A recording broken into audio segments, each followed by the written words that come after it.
Thank you so much, Amber, and thank you for what you're doing with Great Hearts. And I got a chance to look through quickly the affiliations of the folks in the audience, and I see that a lot of you are teachers in classical education, and for that I'm very grateful to you. My husband said he'll be on a panel tomorrow. He also teaches at Scattle, and he wasn't able to come today, but he said he was looking. He's the kind of guy that when you leave mail on the counter, I don't like all that junk mail. He loves it, and so he always knows everything that's going on, and he says, "You have a lot of people at your panel, you must be popular." I said, "No, it's Jane Austen that's popular." And I was reminded of, and those of you will remember this, nobody ever minds what is too good for them, right? So the title of this is Jane Austen's Advice to Instagram Girls. Don't ask me too much about Instagram, because I'll have to refer to other people in the audience. But I'm studying it. Like Jane Austen herself, Elizabeth Bennet of Pride and Prejudice was not provided a formal education.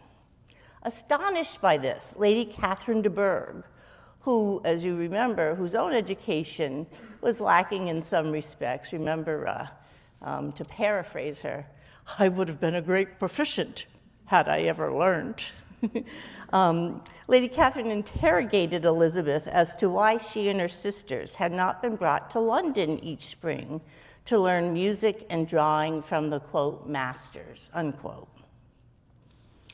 Or why their education had not been supervised by a governess, or at least by their mother. "Who taught you?" the imperious Lady Catherine demanded. "You must have been neglected." In comparison with some families, they probably were, Elizabeth admitted, but those who wanted to learn never lacked the means. And I quote Elizabeth here, "We were always encouraged to read and had all the masters that were necessary," she informed Lady Catherine. Just as Jane Austen was left to rummage for herself amongst the books in her father's library, Elizabeth Bennet found all the masters she needed in Mr. Bennet's library. Perhaps the hours of charmed entertainment that Austen readers experience should not be intruded on by too close a look at the author's arsenal of scholarly masters. Of all the novels, Pride and Prejudice would seem to have the highest claim to being let alone to do its magic. Yet Austen herself did not intend her novels to be all story and no reflection. In Pride and Prejudice, she invites the reader to venture beyond the drawing rooms and the local gossip of Longbourn and Netherfield and Rosings. Speaking of which, one of the themes of Pride and Prejudice is gossip, which is bandied about quite freely and threatens to ruin the reputations and happiness of certain characters. In Austen's time, a new communications phenomena was emerging that was potentially virulent, but which would prove much more powerful in scope and consequence than gossip, namely public opinion. This is the age of the emergence of what became known as public opinion. I think it was Montesquieu who points to it in his 1748 Spirit of the Laws. He calls it the opinion of the world. And he juxtaposes that to how we used to learn from our masters, he says. I think Jane Austen actually read his books on the English people. There's a couple of them that were reprinted in English and were read quite widely in Great Britain. And he warns in 1748 that this is coming. And then by the 1770s, 1780s, it's there. So much so that it's in the United States, it's James Madison who picks up on this idea and sees in it the possibilities of recreating the goals of the classical republic in modern times. It's fascinating. So according to Montesquieu, for example, I don't have to read this because I just told you about it. If the claim echoed throughout the environs of Longbourn and Meryton that everybody knows this and everybody thinks that, that smacks of hyperbole, the power and reach of public opinion to virtually everybody was only slightly exaggerated. Indeed, the opening lines of Pride and Prejudice, which I'm sure you all know. Thank you. I knew I could count on you. The opening lines of Pride and Prejudice attest to the power of a universally acknowledged opinion, elevating it to the status of truth. No one more than Darcy was the brunt of a universally acknowledged truth that spread like a contagion throughout the community. Almost immediately upon his arrival, Mr. Darcy's character was, quote, decided. He was the proudest, most disagreeable man in the world, and everybody hoped he would never come there again. Another quotation, everybody says that he is eat up with pride. Yet another quotation, he is not at all liked in Hertfordshire. Everybody is disgusted with his pride. Austen uses everybody over and over again. If you pay attention, you'll see it come up constantly throughout the beginning of the novel. By contrast, Mr. Wickham's manners, quote, recommended him to everybody, unquote. Shortly after his arrival, Wickham's good character was so established that, quote, his claims on Mr. Darcy and all that he had suffered from him was now openly acknowledged and publicly canvassed. Indeed, quote, everybody was pleased to know how much they had always disliked Mr. Darcy before they had known anything of the matter, unquote. Now, the problem with universally acknowledged truths is that, although everybody acknowledges them, they may not be truths at all. Only 3 months after Wickham's appearance in Meryton, when he had, quote, almost believed by all to be an angel of light, unquote, his debt to every tradesman in the place became public knowledge. And his intrigues, quote, all honored with the title of seduction, had been extended into every tradesman's family. Everybody declared that he was the wickedest young man in the world, and everybody began to find out that they had always distrusted the appearance of his goodness, unquote. She is such a master, isn't she? Even Elizabeth, who prided herself on her ability to distinguish appearance from reality, falsehood from truth, had originally, of course, trusted Wickham's words and felt that, quote, their opinion, Elizabeth and Wickham's, their opinion of everybody would always coincide, unquote. In time, though, as you know, Elizabeth's first impressions of Darcy and Wickham were altered by a fuller knowledge of their character and deeds. Her views also underwent modification as a result of the opinions of those who possessed genuine knowledge about persons and events. For the truth of his account regarding Wickham, for example, Darcy referred Elizabeth to Colonel Fitzwilliam, whose intimate knowledge of persons and particulars enabled him to testify to the facts. It was the ancient housekeeper at Pemberley, though, whose opinion most impressed Elizabeth. Mrs. Reynolds had known Darcy since he was 4 years old and, quote, had never known a crossword from him. I say no more than the truth, she remarked, and everybody will say that knows him. Look at the contrast here.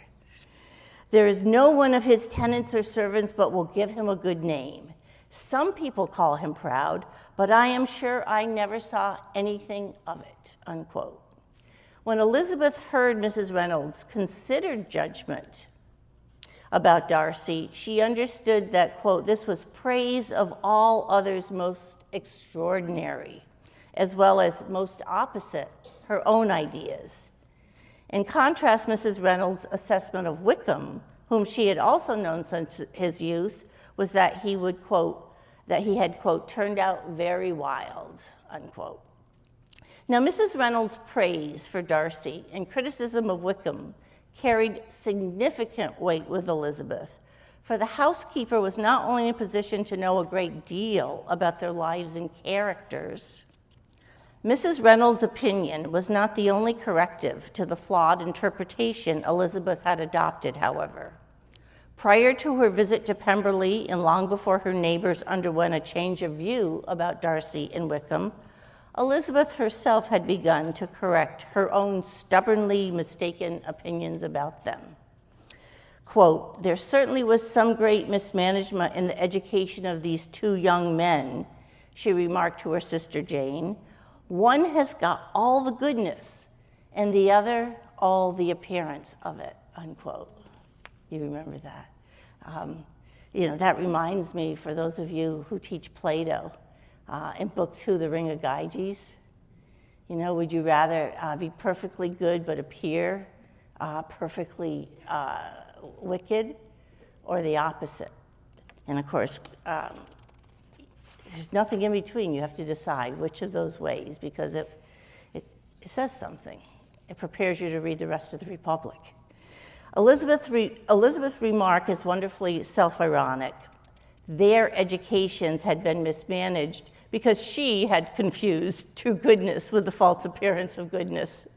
Despite having been provided all the masters that were necessary to enable the formulation of independent and sound judgments, she too had fallen under the sway of others bent on influencing her to their biased points of view. Part of the reason for the ease of their success, however, can only be attributed to Elizabeth herself and her lack at this point of her own discernment. For those of you who have read Pride and Prejudice, how many of you have read Pride and Prejudice? I suspected that. Let me ask, do you recall the original title of the book? First Impressions. First Impressions. As I've discussed, one of the points of emphasis in the novel is on what everybody says and thinks and knows. That is to say, something that is so universally accepted, it might as well be true, even if it's not, which of course, in this case, it isn't. False information and unfair assessments are just the beginning. They are spread and multiplied by rumors and gossip, opinions which seem to have wings, traveling more quickly and broadly than the plain facts. In our current age, this phenomenon is exacerbated by advancements in technology. The stuff of gossip, especially malicious gossip, is a first-class frequent flyer, while truths tend to sit in the economy section, that is, when they're not relegated to standby status. The various forms of social media, including Facebook, Twitter, Instagram, TikTok, Snapchat, Reddit, all available in the palm of your smartphone-wielding hand, have geometrically multiplied the age-old problem of groundless gossip, not to mention the serious harm it can be used to inflict. For many people today, especially the youth, social media is their go-to source for information about their friends, about their nation, about their world, and also, unfortunately, too often, about themselves as well. It is the source of virtually everything they know. It establishes their first impressions and determines their final verdicts. And in fact, those two things tend to be one and the same when it comes to social media, the first impressions and the final verdicts, just as Austen is warning us against. This is a problem for a variety of reasons. For one thing, there's no intermediary ground where first impressions are given a good sifting through, where they are examined and, if need be, re-examined, refined, altered, and if necessary, rejected. This is simply not the way social media operates. Rather, it thrives on the superficiality of unexamined opinions or first impressions. Take the current generation, for example, which has grown up in the digital age. Gen Z, as they are called. That is, people born roughly between 1997 and 2012. Gen Z spends considerably less time face-to-face with their peers than all previous generations, and a good deal more time on screen. What are the consequences of this? How does this affect the way they think and feel? What they say is this, and this is their own words. They feel lonely. They feel left out. They feel like they don't get anything right, that their lives are not useful, that they're not enjoying life very much. Many of them are depressed, some of them very seriously so, at that age, at the adolescent age. In fact, between 2011 and 2019, among 12 to 17-year-olds in the United States, clinical depression doubled. Among adolescent girls, the picture is especially bleak. It's worse for the girls than it is for the boys. But it's not good for the boys either, so let's be careful about that. As the work done by social psychologists Jonathan Haidt and Jean Twenge devastatingly reveal. If you haven't looked at their work, I really highly recommend it. Jonathan Haidt has a Substack that's free, or if you want to, you can contribute, but he makes it free to make sure that if you want it, it's there for you, that is online, that you can find, that you can just sign up for, and it's very interesting. He's got a new book coming out, I think in the next month. Studies show that the rates of depression, anxiety, and self-injury surged in the early 2010s for adolescent girls, just as social media platforms proliferated and expanded. There was a direct correlation. In 2012-2013, for example, the rate of suicide for girls between 10 and 14 years old went up 67%. That's devastating. Taking advantage of teenage girls' self-consciousness about their changing bodies, as well as their concerns with fitting into their social group and network, the new modes of social media intensified the vulnerabilities and insecurities of the middle school years, as if it wasn't bad enough to begin with, right? Those of you who teach 7th and 8th grade, and especially for girls. Instagram became the go-to social media platform among teens, and still is.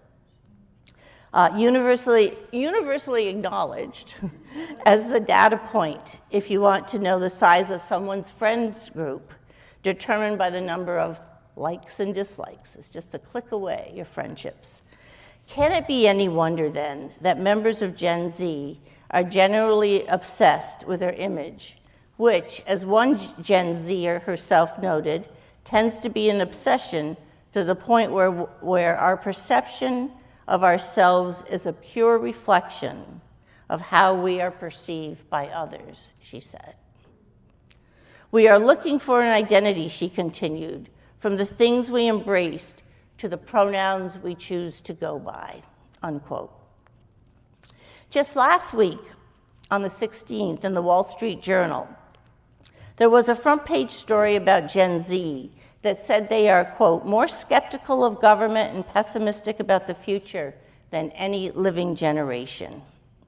Well, Gen Z tends to understand things in global, even abstract terms, rather than in terms of their own country. They find it, quote, find it hard to have hope for the world, unquote.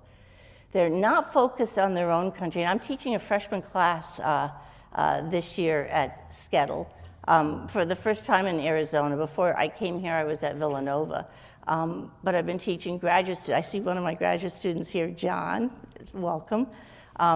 And this has been an eye-opening experience for me. So I've started using them as a focus group. Then they're telling me all about themselves, and I'm learning a great deal from them. And it turns out they want to understand themselves better.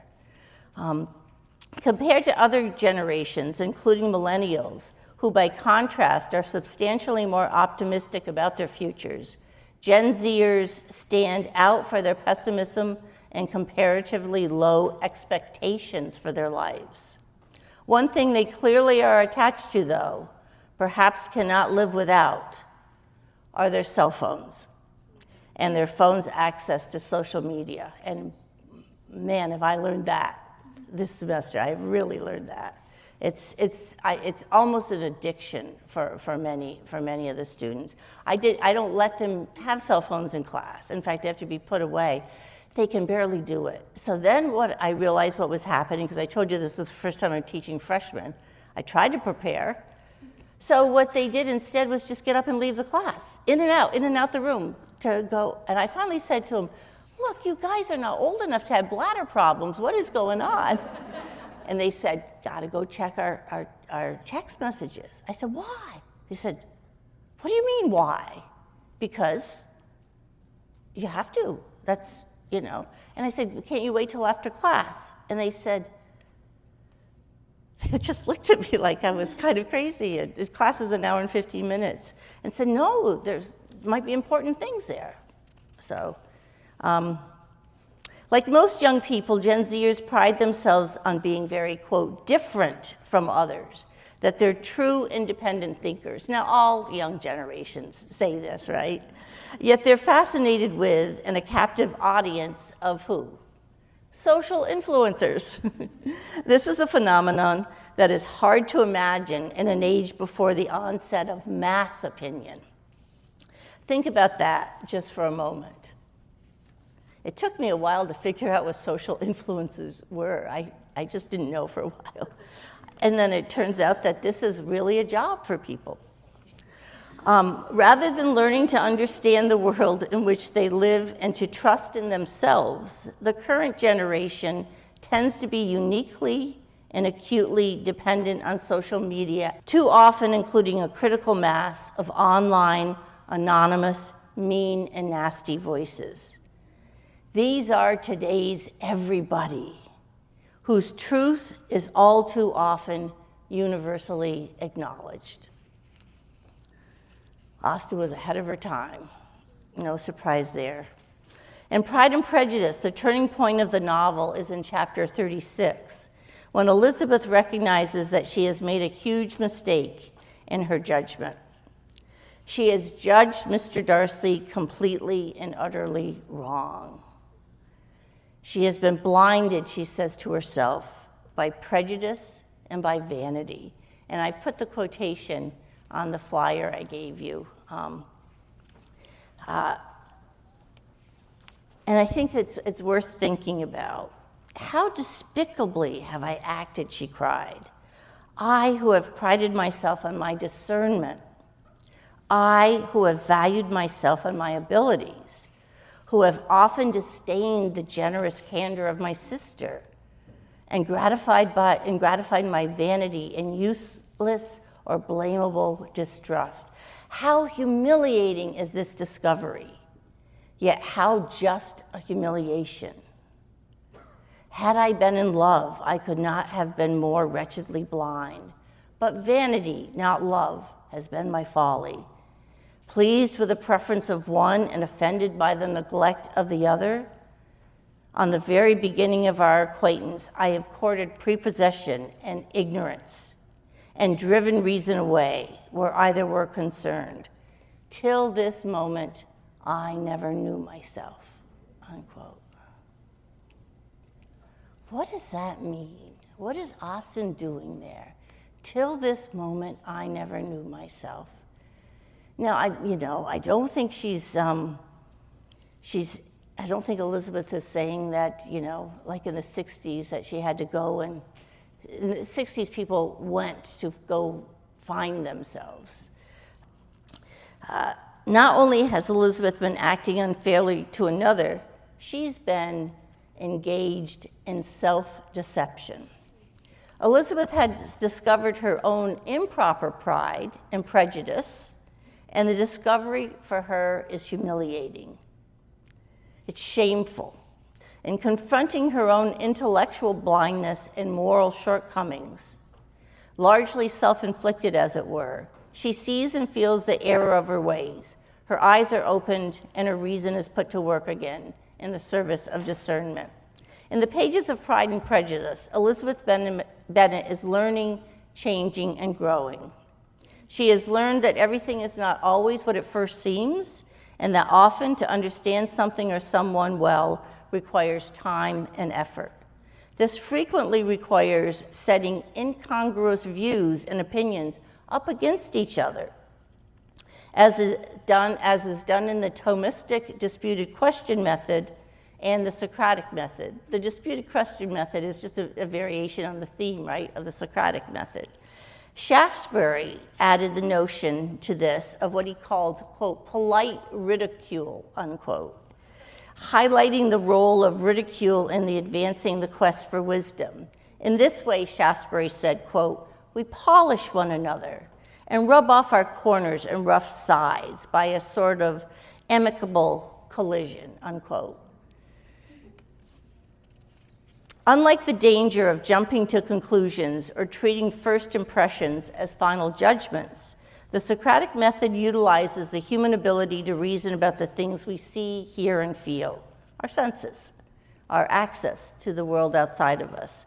Beginning with the commonly held views and claims on a given subject, the Socratic method tests and sifts and filters these views, and the ones that cannot hold their ground are discarded. This is the way that liberal education liberates. Let me say that again, because I think this is the way liberal education liberates. It releases us, it frees us, it releases us from false impressions and errors of judgment.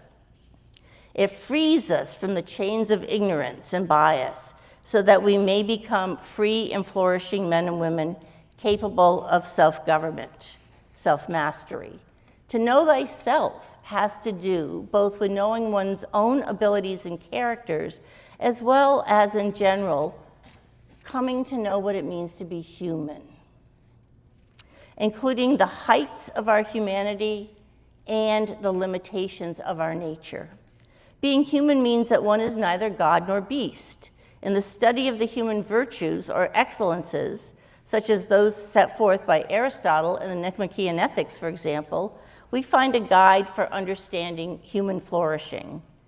In Plato's Republic, we are brought face to face with the limits of the human craft of politics, given the realities of the human condition.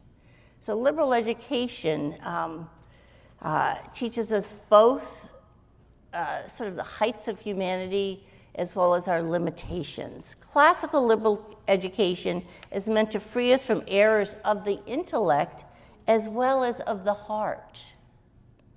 Now, a lot of folks today think that's impossible, but of course the classics don't think that's impossible at all. It's part of the human condition, and Austen's books are all about this. Every one of her novels is all about this. Freeing us from faulty assessments, whether caused by hastiness, by the lower passions, or by defective judgment, defective logic. Both intellectual ignorance and moral prejudice obstruct the exercise of virtue. And that's where Aristotle, of course, disagrees with Plato, right? He doesn't say virtue is knowledge. He leaves way for the, you can know things and not act on them. You can know how to act and doesn't mean you're going to do that. I think Aristotle's pretty practical about that, and that's where he comes up with the ideas of continence and incontinence and so forth. When we exercise our freedom responsibly, we deliberate, rationally considering the various options before us, and ultimately making the best choice possible in the given situation. Deliberation has a stopping function. It is used to put an end to freedom at the moment of informed choice. Choice puts an end to a certain kind of freedom. As such, liberal education is not merely freedom from, it's also freedom for the pursuit of excellence and the good life. Self-discovery is associated with self-mastery. That is, with the capacity to exercise one's freedom in the service of a life well lived. Among the virtues that mark such a life is that of magnanimity, or great souledness. Another term for magnanimity is what? That reflects something important in this novel. Magnanimity is what? It's pride. Magnanimity has to do with honor. And so another term for it is pride, or more particularly, proper pride. The excess of which is not pride, but vanity. And remember, Mary in Pride and Prejudice pedantically tells us the difference between pride and vanity. Elizabeth Bennet's vanity made her both prejudiced and blind, causing her to hold stubbornly onto ungrounded and damaging first impressions. The education she had received from all the masters that were necessary, as well as her good heart and willingness to admit her mistakes and learn from them, ultimately set her back on the right track. Now, in Aristotle's Ethics, which is I think I'm going to go out on a limb and say I think is the classical book about how we should live our lives, Aristotle sets forth 11 moral virtues, including courage, moderation, generosity, magnanimity, truthfulness, wittiness, and justice. For only one of the virtues does he offer a sketch of what such a person exemplifying that virtue would be like. And that one is magnanimity. Magnanimity encompasses all the other virtues Aristotle teaches us. It's the virtue of being great of mind and heart. And it serves like a crown to all the other virtues. The magnanimous man is not petty or a talker on little things. He introduces us to the person. We get to see what this person is like. He's not a talker on little things. He's generous and noble and proud. The magnanimous man is proud. His pride is rooted in the knowledge that he deserves great things, including honor, though he holds honor in a certain kind of contempt. That is because honor does not measure up to virtue. The magnanimous man's superior virtue justifies his honest assessment of his own superiority. If he didn't assess it that way, he would be giving short shrift to the virtues themselves. It's no surprise then that this man is often seen by others as proud and haughty. Regardless, he cares more for the truth than what others think of him, and he speaks and acts candidly and openly. And you can think for yourself which characters in Austen's novels might possibly reflect the magnanimous man. Aristotle taught that there are means of living well, and the path to happiness, and the path to happiness is possible. Pride and Prejudice brings to life many of the virtues and vices Aristotle discusses in the Nicomachean Ethics, including courage. Remember, Elizabeth, my courage always rises with every attempt to intimidate me. So she's not showing us it on the battlefield, but as is Austen's wont, in the everyday little things of life. Because if we don't manifest the virtues in the little things, we will never manifest them in the big things. She shows us examples of courage, generosity, pride, ambition, friendliness, truthfulness, wittiness, and justice. In a sense, I think this novel is Jane Austen's homage to Aristotle's Nicomachean Ethics, and especially to the crowning virtue of magnanimity. Well, Charlotte Lucas concluded that happiness in marriage is entirely a matter of chance.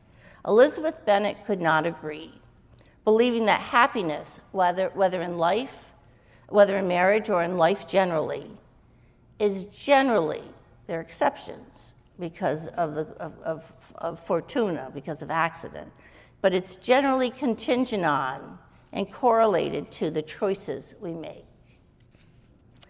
There can't be happiness, Aristotle teaches, without the preface of deliberately making good choices. However, making good choices is not a guarantee that you'll be happy. And he gives the example of Priam. Sometimes it's like the example of Job, things outside of your control. Life has this side to it that can be cruel. After Elizabeth Bennet's epiphany, she can no longer be duped or manipulated by Wickham or by anyone. This is when she starts to see what's going on with her father, actually, as a student reminded me yesterday in a conversation that we had. A former student whom I'm still in touch with all these years later, who's now doing her own work on Austen. In the journey of coming to know herself, Elizabeth Bennet was taking command of her own soul. Even when confronted by the domineering and censorious Lady Catherine de Bourgh towards the end of the novel, she stood her ground with courage and grace. In fact, I think she kind of enjoyed the joust. The mental and emotional damage and destruction that spiteful social media posts have succeeded in wreaking upon so many contemporary youth is in no small part due, I think, to the decline of the humanities and liberal arts in academia today. STEM can teach the youth how to make better bridges, or perhaps establish a space colony on Mars. The deadly combination of the neglect of classical liberal education with the dependency of Gen Z on the ungrounded, unfiltered, often malicious, clamoring views of others has reached a crisis. The overweening, monolithic influence of this new master of cybernetic public opinion is dulling minds, sequestering hearts, and killing the spirit of the generation of the moment. The generation who at this moment should be coming into their own. Gen Z has let us know that they are lost and unhappy. And folks, it's our responsibility to show them a way out and a way forward. Who and what then might we look to for guidance to help ease their loneliness, nurture their minds, conquer their hopelessness and helplessness, and animate their spirits? I'll take a stab at it, but I'm concluding, and I want to know what you all think. I want us all to talk about these things together, if we might. I think there are three groups, or masters, if you will, in particular, who are most needful to this task today. First of all, we look to the master teachers, to those engaged in instructing at the K through 12 levels. For the most part, however, basic education in America today is failing our youth. It does not provide the tools of genuine learning. There's much it could learn, though, from the curricula and master teachers of classical liberal education at places like Great Hearts Academies. And I know this because I've had a number of your students in my grad classes the last 4 years. We look as well to the kind of masters Elizabeth Bennet invoked when she responded to Lady Catherine's question about who educated her and her sisters. As Elizabeth implied, some books never grow old. Some books are never outdated. And those authors wrote them knowing that. They wrote them deliberately for generations yet unborn. Books that hold ideas every generation should wrestle with and will be the better for if they do. Plato, Aristotle, Homer, Dante, Cicero, Shakespeare, Montesquieu, Austen, Warton, and many others. And they're not going to be all books we agree with. We have to read the books. We have to read the great minds who are wrestling with the questions, including the ones we disagree with. Very much so. It's absolutely critical. But reading requires time and space quite enough to think, which means real time away from the deafening volume of social media. Needed is the freedom to explore, discover, discern, and judge for oneself, rather than slavishly following the moment's trending social influencer. The third kind of master, then, follows from the others. That is self-mastery, becoming master of one's fate and captain of one's soul.